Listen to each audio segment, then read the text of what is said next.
Halo leaders, kembali bersama saya Majid Siregar di Leaders Talk, Do a Good Deed, Stand Up and Lead. Nah, kali ini Leaders Talk kehadiran salah satu tokoh alumni IPB yang sudah banyak pengalaman kepemimpinannya. Nah, di tengah-tengah kita ada Dr. Insinyur Arif Daryanto MEC selaku Dekan Vokasi, Sekolah Vokasi IPB ya Pak ya? Ya, betul. Bagaimana Pak kabarnya? Alhamdulillah baik, salam seroja kepada semuanya, salam seroja, salam sehat rohani dan jasmani. Iya Pak, itu yang paling penting Pak, Ya, selamat sehat. siang Mas Masjid, apa kabar? Alhamdulillah sehat juga Bapak. Namanya keren, mengingatkan saya dengan penyanyi terkenal, Siapa itu Pak? Sheila Majid, Waduh. penyanyi lagu Antara Anyer dan Jakarta. Ada kenangan apa tuh Pak antara Anyer Lagu dan Jakarta? itu diciptakan pada akhir tahun 80-an ya, Antara Anyer dan Jakarta, dan saya kira lagu itu melegenda. Wih. Terima kasih Mas Majid. Baik. Kalau saya malah nggak inget Pak lagu Ya ini. belum lahir kamu. Oh iya benar. Baik Bapak. Namanya juga Iya, evergreen song ya. Iya. Nah, kali ini kita akan berbicara terkait dengan kepemimpinan Pak. Karena Baik. konten dari himpunan alumni IPB ini memang menghadirkan alumni-alumni dari IPB yang sudah banyak pengalaman kepemimpinannya dan harapannya bisa menginspirasi teman-teman dari alumni-alumni muda atau bahkan mahasiswa IPB yang sekarang sedang menjadi mahasiswa. Seperti itu Bapak.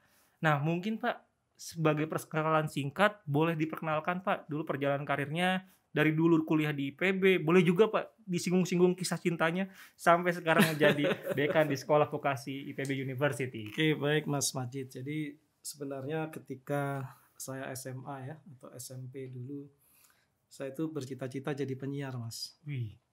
Terus kemudian cita-cita yang lain saya ingin menjadi bankers gitu karena 5 saudara lelaki ayah saya bekerja di bank. Karena itu saya ke IPB masuk ke jurusan sosek by design untuk ke situ karena ayah saya ingin agar saya meneruskan karir beliau di salah satu bank BUMN. Dan ketika tugas akhir saya pun memilih judul skripsi itu faktor-faktor yang mempengaruhi pengembalian kredit BIMAS gitu. Artinya bahwa saya ingin ke bank kan gitu kan. Iya. Nah, ketika lulus saya sudah diseleksi dan lain sebagainya ke bank. Lalu kemudian saya berpindah haluan karena ingin menjadi dosen. Baik. Wah, kok enak ya jadi dosen gitu ya, karena waktu itu kalau jadi dosen pergi ke luar negerinya lebih cepat kan gitu kan. Nah, itu salah satu motivasi saya menjadi dosen, dan yang penting adalah kita ke depan bisa transfer knowledge kepada para mahasiswa ya. Untuk itu saya istiqomah setelah itu menjadi dosen. Saat ini juga jadi dosen gitu. Jadi pengajar. Jadi pengajar. Jadi istiqomah kan ya? Iya benar. Istiqomah. Baik, tadi itu cerita singkatnya. Nah, Pak, artinya dulu Bapak di IPB S1, S2, S3 di luar negeri. Di mana tuh Pak? Iya, saya S1 di Institut Pertanian Bogor, jurusan Sosial Ekonomi, jurusan Sosek, Fakultas Pertanian, Institut Pertanian Bogor. Lalu kemudian saya mengambil diploma Agriculture Economics di University of New England. Kemudian saya selesai kembali ke tanah air, lalu kemudian tahun 94 itu saya pergi ke Australia lagi untuk mengambil S3, untuk mengambil PhD ya, filosofi doktoral program di University of New England Australia. Nah, sebelum berangkat ke Australia waktu itu tahun 91 sampai 93 saya membantu waktu itu MMA IPB, Magister Manajemen Agribisnis, sebagai manajer tingkat menengah. Jadi saya diajak oleh Dr. Harjanto Wirokusumo sebagai salah satu pendiri MMA yang sekarang gedungnya ditempati oleh Sekretariat Himpunan Alumni kan, salah satunya di sana dulu. Dulu itu ya, program tersebut Pak? Iya, jadi dulu program Magister Manajemen Agribisnis yang pertama lokasinya ada di gedung alumni. Setelah itu pindah ke ex Fakultas Peternakan yang sekarang jadi Sekolah Bisnis. Jadi dulu di situ. Nah, jadi tahun 94 saya pergi ke Australia, selesai tahun 94 pergi ya, selesai tahun 2000. Kemudian tahun 2000 sampai 2001 atau sebelumnya 99, sebelum lulus saya sudah diberikan kesempatan untuk menjadi dosen di University of New England full time ya, untuk mengasah international network saya dan juga mengasah bagaimana mengajar di universitas luar negeri di University of New England. Nah setelah itu kemudian saya juga ditawarkan menjadi adjunct profesor di University of New England. Sampai sekarang saya juga masih adjunct profesor di University of New England di School of Business di Australia. Baik. Bapak artinya adalah salah satu alumni IPB yang merasakan international exposure ya Pak? That's right. Menurut Bapak seberapa penting tuh Pak international exposure bagi karir seseorang Pak?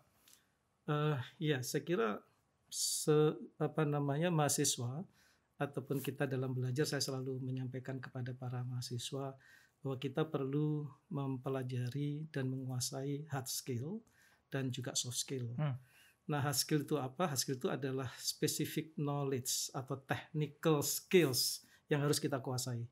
Seperti misalnya Mas Majid ya. Mas Majid itu kan ingin menjadi komunikator dan juga menjadi public relation yang baik, maka pengetahuan terhadap public communication kan merupakan keharusan. Nah, tetapi saat ini technical skills is not enough, tidak cukup. Jadi sekarang banyak sekali pencari kerja itu malah justru memberikan bobot yang lebih kepada soft skill. Soft skill itu apa? Soft skill itu adalah mungkin barangkali kalau singkatannya sekarang tuh 4C gitu ya. C yang pertama adalah creativity. Ya, karena kita harus selalu berubah ya, creativity. Jadi dunia sekarang dicirikan oleh singkatan VUCA ya, volatility, uncertainty, complexity, dan ambiguities. Jadi kita harus menjadi agile learners. Menjadi agile learners yaitu pembelajar yang lincah dan tangkas. Itu kan harus kreatif. Kalau nggak kreatif ya tidak akan berubah kan gitu. Benar. Yang kedua adalah creativity, istilahnya critical thinking skills gitu ya. Yang ketiga collaboration dan juga communication. Nah, collaboration inilah yang tadi industrial exposures dan juga international exposures menjadi sangat penting untuk networking. Nah, networking ini, collaboration ini salah satu syaratnya adalah communication ya in English. Jadi penguasaan kepada bahasa Inggris ataupun penguasaan kepada salah satu bahasa asing itu menjadi sangat-sangat penting bagi para mahasiswa untuk kita juga bersama gitu. Baik.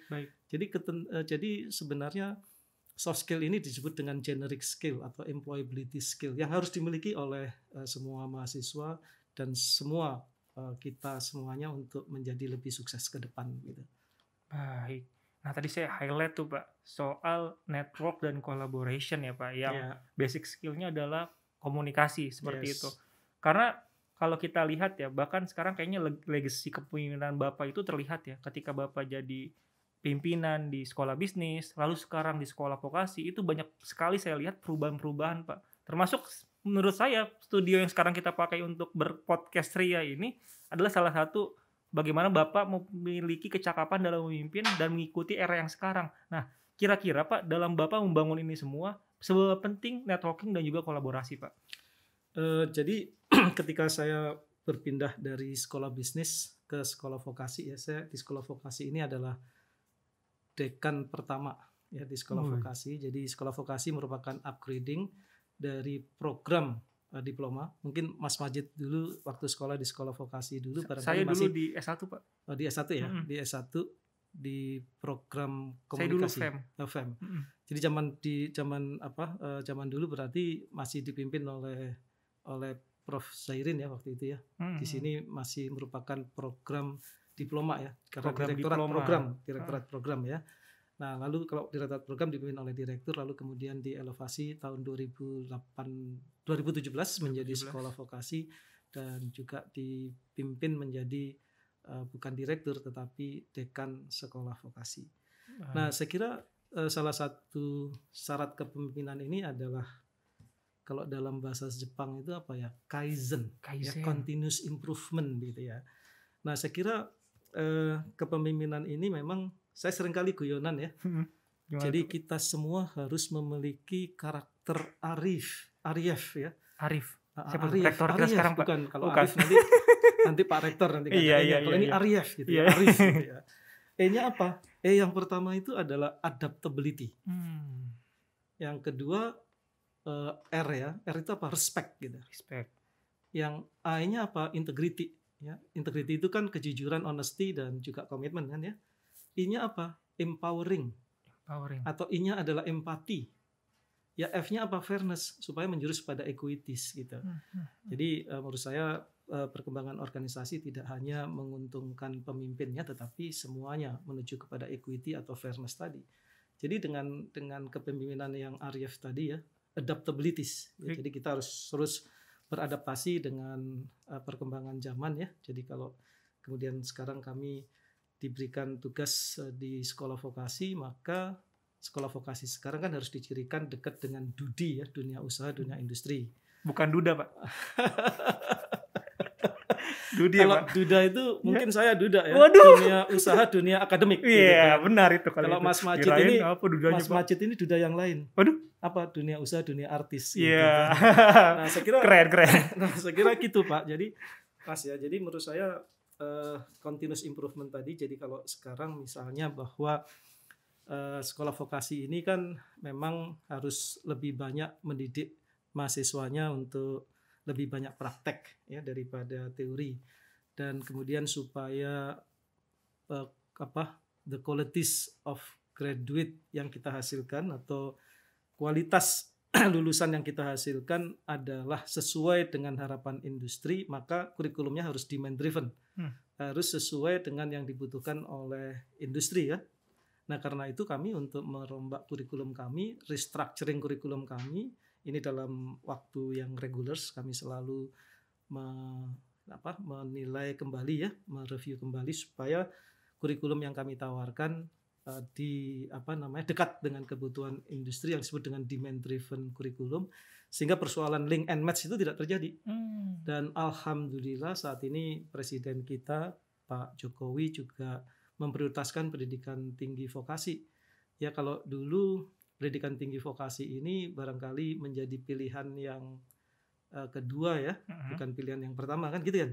Masyarakat kan begitu kan. Jadi kalau nggak diterima di S1 baru ke vokasi, diploma kan diploma gitu dulu kan. Ya, diploma. Karena itu kita sekarang saat ini kami terus melakukan rebranding ya, rebranding. Jadi ke depan sekolah vokasi jangan menjadi pilihan yang kedua, mestinya harus the first choice. Makanya tagline kami pun kami ganti.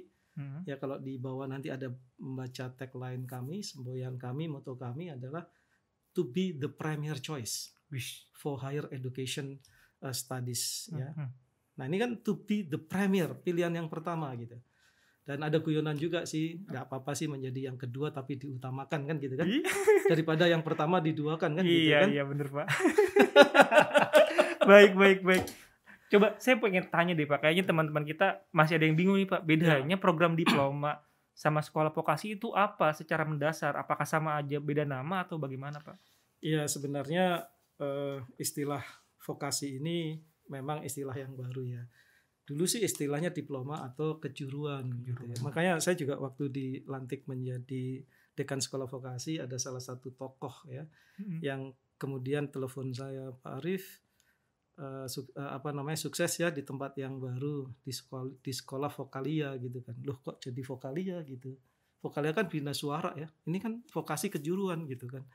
Nah lalu kemudian juga makanya penting branding and rebranding, karena kalau kita lihat dulu lebih dikenal dengan pendidikan kejuruan ya.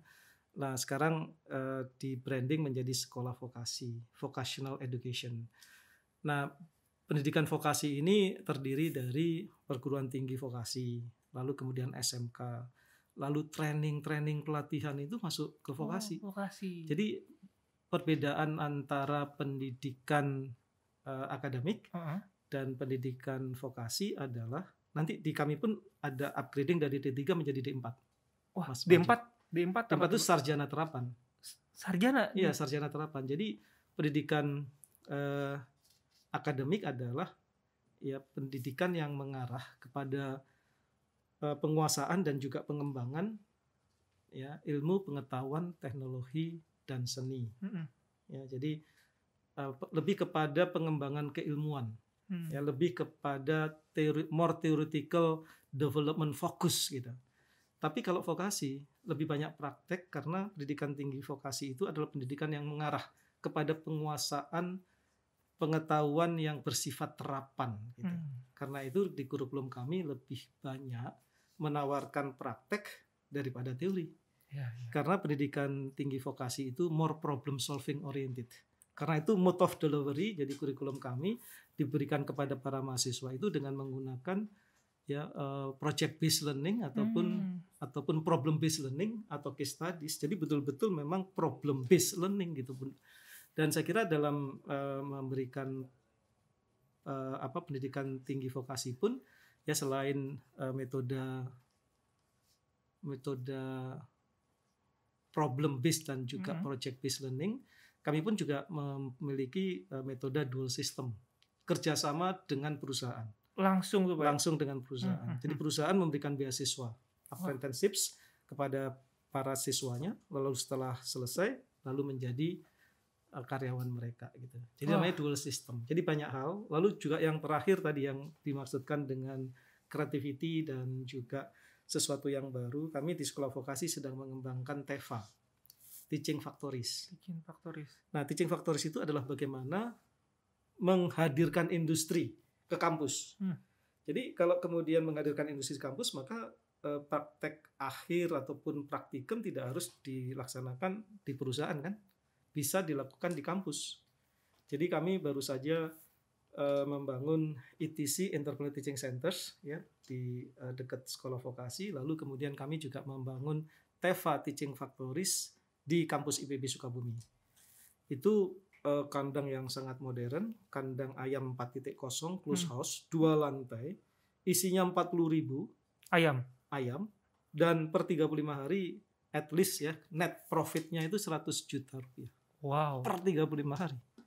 Nah, jadi bagaimana tadi mengkombinasikan antara pendidikan ya, pelatihan tadi, lalu kemudian research dan innovation di dalam teaching factory tadi. Nah, saya kira ke depan kalau pendidikan tinggi vokasi memiliki TEFA atau teaching factory seperti ini, saya kira pendidikan tinggi vokasi akan semakin baik dalam menghasilkan SDM unggul dan berdaya saing global. Baik Pak. Baik. Nah, menurut saya Pak, dalam tataran konsep itu mungkin banyak orang bisa melakukan dan memikirkan konsep dalam proses kepemimpinannya. Nah, apa yang membuat Bapak bisa mengeksekusi itu semua seperti itu Pak? Kira-kira faktor apa Pak yang paling penting dalam mengeksekusi ide kita atau konsep kita Pak? Kalau jawaban guyonnya ya, just do it gitu. Just do it. Duitnya doa, usaha, iman, dan takwa. Kirain duit yang mana Pak? Bisa saja just do it gitu. Kalau kemudian saya bilang just do it, nanti kita harus dapat bayaran royalti dari sebuah merek sepatu kan gitu. Aduh. Kalau ini just do it-nya duitnya doa, usaha, iman dan takwa. Baik. Dan memang kelemahan kita ini adalah terkait dengan eksekusi ya. Banyak pembelajaran yang kita dapat di lapangan ya. Kebetulan saya mendalami strategic management. Ya, banyak sekali strategic plan, rencana strategis yang dibuat dengan sangat bagus gitu, tetapi waktu implementasinya ini buruk gitu. Jadi menurut saya it is better to have average strategic plan but excellent execution rather than daripada kita memiliki strategic plan yang sangat bagus tapi poor execution. Jadi eksekusi ini ada kata kunci. Nah, saya kira kita bisa belajar dari pengalaman ya, bagaimana kita melakukan eksekusi. Nah, berdasarkan pengalaman saya, barangkali ketika kita belajar, itu ada 3 pilihan. Ya, apakah memiliki nilai yang bagus, ataukah banyak tidur, ataukah sering berorganisasi atau social life. Nah, saya ingin menyeimbangkan ketiganya gitu. Ya, jadi kalau kemudian IPK bagus, tetapi tidak pernah berorganisasi. Tadi berorganisasi itu kan mengarah soft skill sebenarnya kan ya. Baik. How to communicate, how to collaborate, lalu bagaimana memahami orang, lalu bagaimana memutuskan planning, perencanaan yang akan kita lakukan untuk kegiatan kemahasiswaan. Itu kan juga latihan di situ.